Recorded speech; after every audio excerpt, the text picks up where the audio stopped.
Assalamualaikum warahmatullahi wabarakatuh. Ketemu lagi di channel YouTube-nya Proses Belajar. Tetap semangat dan terus belajar. Baik, kali ini kita akan membahas terkait tentang etika, ya, bagaimana etika menghubungi dosen menggunakan telepon genggam.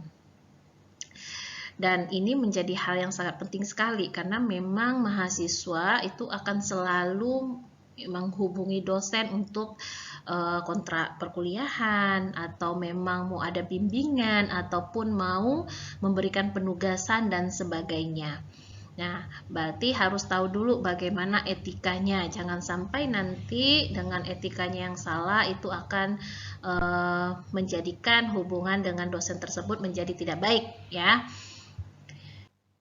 Kita lanjut, bagaimana caranya? Etikanya yang pertama, mahasiswa harus perhatikan waktu yang tepat, ya. Perhatikan waktu yang tepat untuk menghubungi dosen, ya. Jadi mahasiswa harus melihat, ya, apakah itu waktu mungkin dosen tersebut adalah beristirahat atau waktu yang memang saat itu adalah melaksanakan ibadah, ya. Dan memang harus dihindari kalau untuk menghubungi dosen itu di waktu yang malam, ya, di atas jam 8 malam. Karena memang itu adalah waktu yang memang digunakan untuk istirahat. Jadi harus dihindari, ya, waktu-waktu yang tidak tepat ini tadi. Terutama ya tadi, apakah dosennya saat itu sedang tidur, sedang istirahat, atau memang sedang melakukan ibadah, misalnya menghubungi di waktu maghrib, ya. Nah, itu kan waktunya untuk beribadah. Nah, ini yang menjadi hal yang harus diperhatikan ketika mau menghubungi dosen.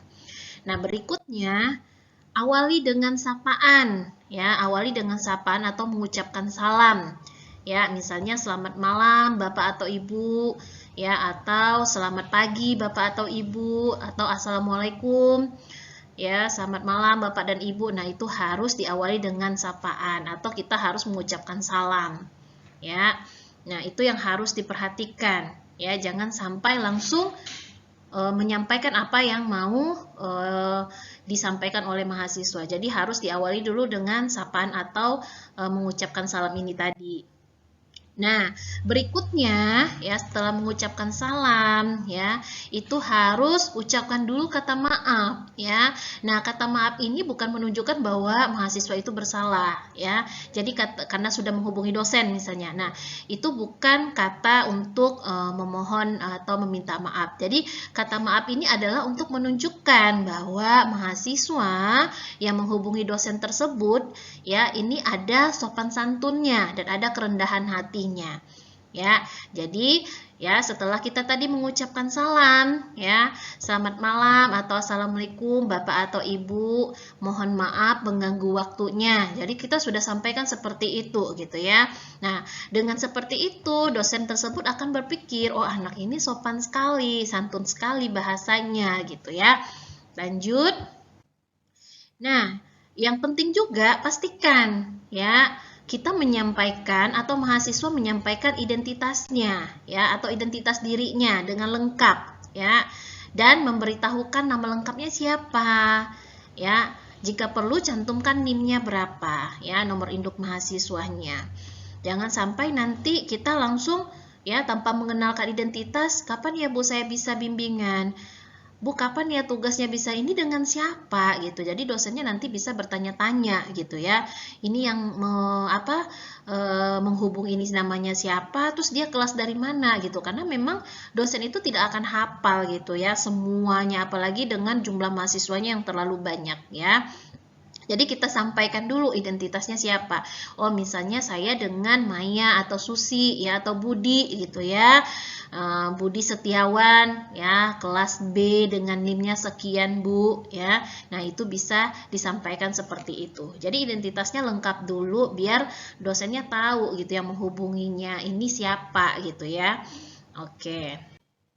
Nah, berikutnya gunakan bahasa yang umum yang dimengerti, ya. Terus tanda bacaan yang baik dan dalam konteksnya yang formal gitu, ya. Jadi gunakan bahasa-bahasa yang memang mudah dimengerti, ya. Tidak menggunakan bahasa singkatan, misalnya DST, ya ASS gitu ya, atau tanda-tanda singkatan yang lainnya. Nah, itu tidak boleh digunakan ya. Terus untuk mudah dimengerti lagi ya, kita harus menggunakan ya tanda baca yang baik gitu ya, di mana titiknya, di mana komanya gitu ya, supaya yang menerima informasi atau yang dihubungi itu paham dengan apa yang mau kita sampaikan. Dan ingat, konteksnya itu adalah formal karena kita menghubungi itu adalah dalam konteks yang memang formal gitu ya. Jadi jangan ada bahasa candaan atau yang sebagainya yang memang akan membuat bahasa ya atau kata-kata yang kita gunakan itu menjadi bahasa yang tidak formal dan membuat apa yang disampaikan itu sulit untuk dimengerti ya. Itu harus diperhatikan. Nah, berikutnya adalah tulis pesan dengan singkat dan jelas ya. Jadi jangan terlalu panjang ya, habis satu paragraf ya, saking panjangnya gitu ya. Kayak bercerita itu tidak boleh. Jadi, apa pesan yang mau kita sampaikan ya, atau apa informasi yang mau kita sampaikan? Itu singkat dan jelas saja ya.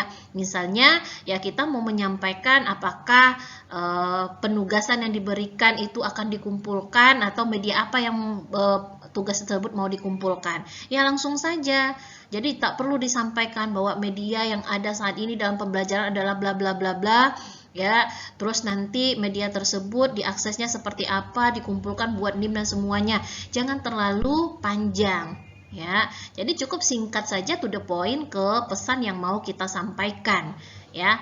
Dan juga yang paling penting adalah singkat dan jelas. Baik, nah berikutnya kita akhiri ya, akhiri pesan dengan mengucapkan terima kasih ya, ucapkan terima kasih dan ada salam penutupnya ya. Mungkin cukup sekian Bu yang mau saya sampaikan ya, Bapak atau Ibu, terima kasih ya, wassalam. Nah, harus jelas ya pesan dan kita harus mengucapkan terima kasih dan ada salam penutupnya. Nah, contohnya seperti ini ya. Selamat pagi Bapak atau Ibu, maaf mengganggu waktunya. Saya Maya, mahasiswa dengan NIM 1234556. Ya, izin bertanya perihal bimbingan proposal. Apakah besok saya bisa bimbingan proposal dengan Ibu? Ya, terima kasih sebelumnya Bu ya. Jadi, ini adalah salah satu contoh ya, bagaimana etika seorang mahasiswa ya untuk menghubungi dosennya ya. Dan mudah-mudahan ini bisa digunakan dan diterapkan agar komunikasinya kita baik ya. Dosen yang bersangkutan juga paham ya maksud dan tujuan kita. Jadi silakan gunakan format ini dengan sebaik mungkin ya, sehingga memang komunikasi bisa berjalan dengan baik. Terima kasih atas perhatiannya ya, mudah-mudahan ini bisa bermanfaat. Tetap belajar dan tetap semangat. Assalamualaikum warahmatullahi wabarakatuh.